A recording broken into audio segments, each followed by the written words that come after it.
Let's go right to the White House. Joining us now, White House Press Secretary Karine Jean-Pierre. Karine, it's good to see you this morning. It's good to see you. I was going to say, I don't think you guys need me. I was just listening to the commentary. I don't think you guys need me this morning. But it's good to be on. Well, we'll ask you anyway, Karine. So let's talk about that contrast that you seek to draw. Clearly, it's been a two-man race for some time now, but almost officially now after Super Tuesday that it is going to be Donald Trump as the Republican nominee versus the president. So how will you draw a contrast while talking about your own record with your opponent?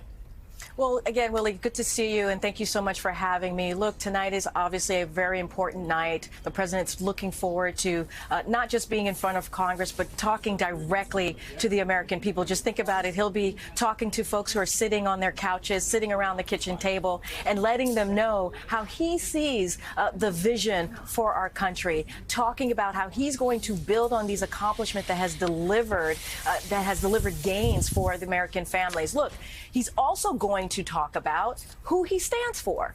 And if you think about this, middle class over tax giveaways for the rich, right? You think about lowering costs over greed, corporate greed. If you think about women's health care over these extreme bans that we have been seeing across the country, and on abortion and on IVF as well. When you think about American democracy standing up for that over the hateful, violent rhetoric and the attack of our rule of law that we have been seeing. If you think about standing for patients over big pharma. So you're going to see the president lay that all out. Don't want to get too far ahead of him, but that's how he's going to do the contrast here. It's going to be important for the American people as he knows it and understands it. And as you all have been talking about it this morning, to hear directly from him on his vision, what he has done in the last 3 years. He's done more in the last 3 years, Willie, than most presidents have been able to do in their 2 terms. And so that is going to be important for the president tonight. Karine, good morning. It's Jonathan. You just laid out what he's going to say about what he's accomplished already, but tell us a little bit more about what he's going to promise for the future. The vision for a second term. I know you guys are putting out some information about potentially raising corporate tax rates. Tell us a little bit about that, corporate tax rates, tax hikes on the rich. But what else? Yep. How is President Biden going to sell what the next 4 years are going to look like? So look, and as you talk about corporate tax rate, making sure we're standing up for the middle class family, that's always something that the president has talked about. And you think about the economy, growing an economy from the bottom up, middle out, right? Making sure that the middle class is not forgotten, making sure that communities that feel that they've been left behind are not. And that's what you've seen the president do the first 3 years. Look, here's what I would say. When we talk about 14 million jobs created, unemployment under 4%, wages have gone up, that did not happen by accident, right? That happened because of this president's policies. And he wants to continue that over the next, obviously, several months going into the second term, right? He wants to continue delivering those gains for the American people. Look, there's drug prices, right? We got to make sure that seniors aren't paying thousands of dollars a month, right? That's why the inflation, I heard somebody talk about the Inflation Reduction Act. Let's not forget what that was able to do. It allowed Medicare to negotiate with Big Pharma, right? It allowed to make sure that insulin was capped at $35 for seniors. All of those things we need to continue, and those historic pieces of legislation that obviously are now law, we have to implement them. We have to protect them because you have Republicans that want to repeal the Inflation Reduction Act. The president wants to continue that process. There are 46,000 projects, infrastructure projects, that came out of the bipartisan infrastructure law. So we got to continue that, get those projects going. So, and let's not forget, he's going to talk about his unity agenda. There are issues that both sides care about.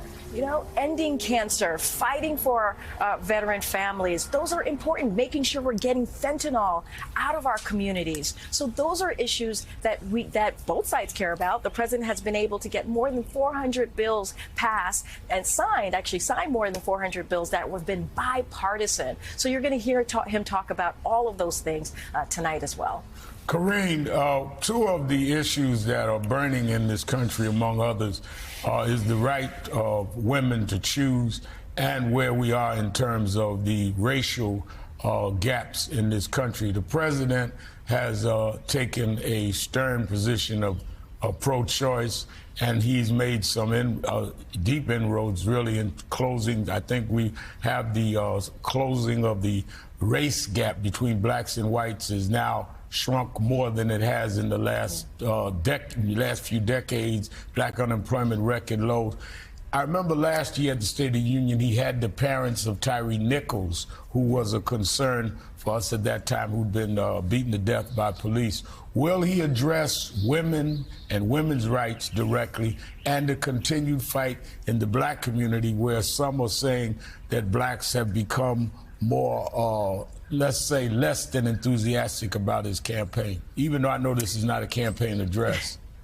No, you're exactly right. Thank you so much for the question, Reverend. Look, you're going to hear the president address how our democracy is under attack, how our freedoms are certainly under attack. He's going to speak to what we've been seeing across the country as it relates to women's health care and the radical, extreme bills that we're seeing on abortion, on IVF. You're going to hear the president be very loud and clear about that. And we know that voting rights is an issue here that the president has spoken to, has been spoken to very clearly. He even took an executive action very early on in his administration to see what we can do on the federal level to deal with, to make it easier for folks to vote. So you'll hear him certainly lean into that as well tonight. Look, it is important. It is important, we believe, that as the president, let's not forget, when he first decided to run in 2019, he talked about the soul of this nation and really fighting for the soul of America.